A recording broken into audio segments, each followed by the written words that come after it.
আসসালামু আলাইকুম। আপনার উপর শান্তি বর্ষিত হোক। প্রিয় সুহৃদ, খতমে কামালের 28তম ধাপে আপনাকে স্বাগতম। আপনি জানেন, রোগ শোক, বিপদ আপদ, আসমানি জমিনি বালা মুসিবত, সকল ধরনের অস্থিরতা, অশান্তি, অনিশ্চয়তা, নিরাপত্তাহীনতা, দুর্যোগ, দুর্বিপাক, আজাব গজব থেকে মুক্তির জন্যে খতমে কামালি এক সহজ আমল। খতমে কামালির এই আমলের মধ্য দিয়ে প্রার্থনাকারী প্রার্থনার সাথে মিশে যান। আসলে প্রার্থনাকারী যখন প্রার্থনার সাথে মিশে যান, তখন প্রার্থনা কবুল হয়।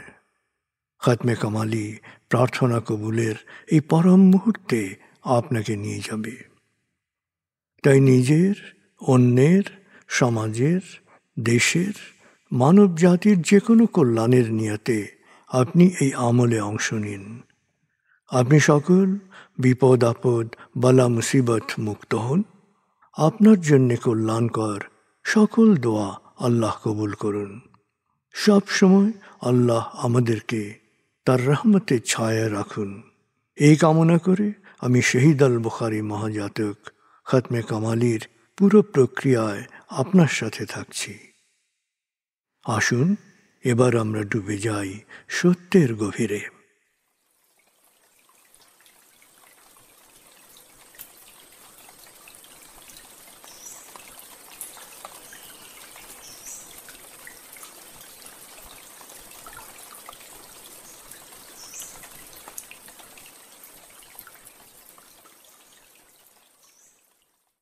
হে আল্লাহ, বিতাড়িত শয়তান থেকে আমি তোমার আশ্রয় প্রার্থনা করছি।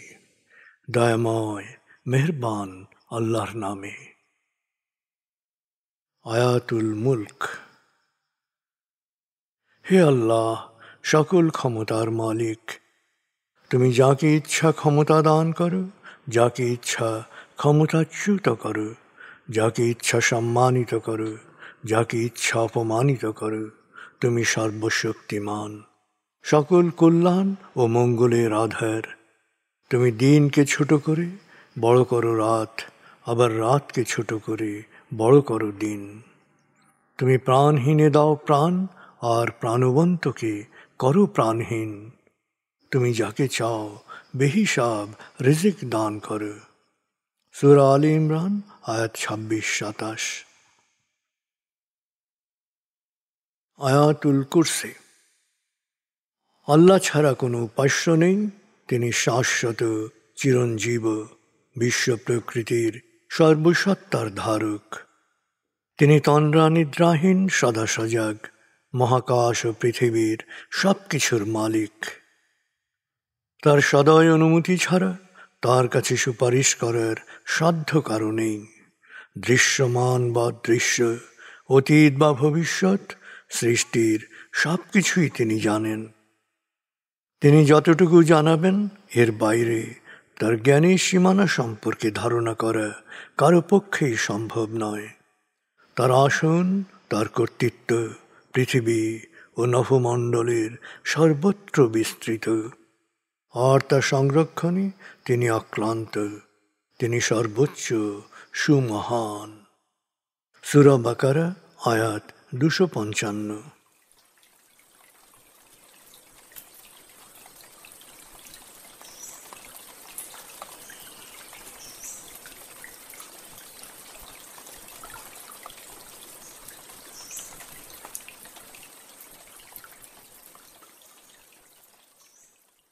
আসুন আমরা ধীরে ধীরে ডুবে যাই হৃদয়ের গভীরে নবী প্রেমে। বলগল উলা বিকমালিহি, কশফত দুজা বিজমালিহি, হসনত জমিও খিসালিহি, সল্লু আলিহি ওয়ালিহি। بلغ العلا بكماله كشف الدجى بجماله حسنت جميع خصاله صلوا عليه وآله।